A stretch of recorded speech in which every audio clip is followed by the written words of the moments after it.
बिस्मिल्लाहिर्रहमानिर्रहीम। अस्सलामुअलैकुम दोस्तों, उम्मीद करती हूँ कि आप खैरियत से होंगे। Welcome back my YouTube channel amazing recipe. आज की रेसिपी बहुत हटके है, शायद आज से पहले आपने इसको नहीं बनाया होगा। खास करके लड़कियों की ये फेवरेट होने वाली है, क्योंकि ये इतनी खट्टी मीठी और इतनी करारी है ना कि एक दफ़ा इसको देखेंगे ना ये कैसे बनती है, वीडियो देखते ही आपके मुँह में पानी आ जाएगा और आपने दौड़ के ये रेसिपी को बनाना है। चले जी बिस्मिल्लाहिर्रहमानिर्रहीम।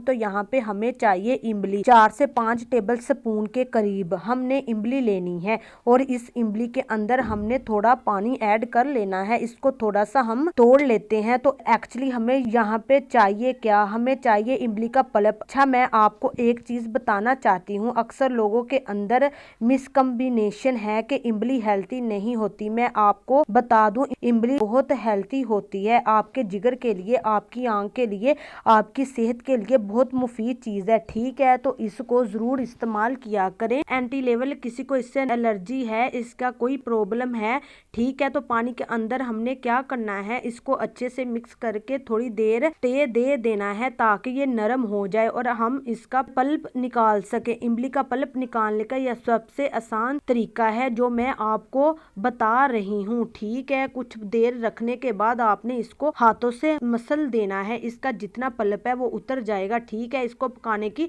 जरूरत नहीं है। आपको इस तरह इमली की चटनी बनाते हैं वैसा कुछ करने की जरूरत नहीं। इमली की चटनी बनाने से इमली के अंदर एक फ्रेश सी खुशबू होती है, एक करारापन होता है जो खत्म हो जाता है। ठीक है, तो आज की रेसिपी हमारी ही है करारेपन की और खट्टे मीठे की। तो उसके बाद सीड्स हैं, जो सीड्स की जैकेट है, हाथ से पकड़ के इस तरह से हम इसका जूस निकाल लेंगे। ठीक है, अच्छे से कोई चीज इसके अंदर रहनी नहीं चाहिए। अब ये हमारे पास जो पीछे शानदार सा पल्प तैयार हो जाएगा। ठीक है, अभी ये पल्प चूंकि बहुत खट्टा है, इसके अंदर हमने चीनी ऐड कर देनी है, 2 से 2.5 स्पून के करीब हम चीनी ऐड कर देंगे। जितनी इमली की क्वांटिटी होगी उस हिसाब से खटियाई को दूर करने के लिए अच्छे से इसको कर देंगे मिक्स। बहुत शानदार सा हमारा एक सॉस बनेगा और जब इसमें बाकी चीजें ऐड करेंगे तो फिर सुबहान अल्लाह। चले जी, अच्छे से इसकी मिक्सिंग करते हैं ताकि जितनी चीनी इसके अंदर घुल जाए। अब हमने इसमें कुछ वेजिटेबल्स मसाले ऐड करने हैं, तो इसके लिए हमारे पास है प्याज चॉप किया हुआ, एक छोटे साइज का प्याज है दरमियाना, और साथ है पुदीना, धनिया, हरी मिर्ची। ये चारों चीजें हमने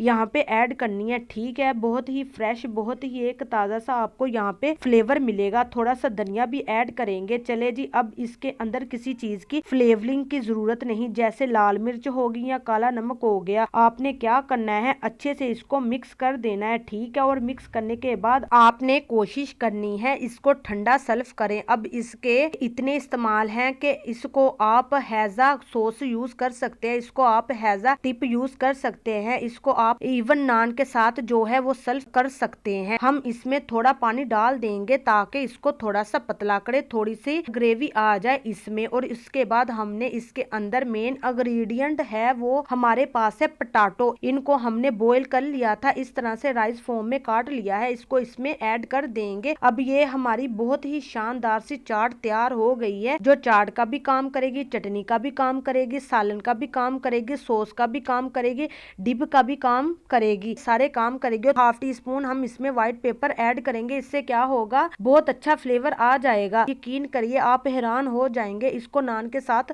सर्व करने वालों इतनी मजे की लगती है, ये उस टाइप्स की आपको टेस्ट देगी, वो जो मूली की चटनी होती है ना इमली वाली, उसी टाइप्स की, लेकिन ये उससे ज्यादा करारी होती है। उम्मीद है आपको आज की वीडियो पसंद आई होगी।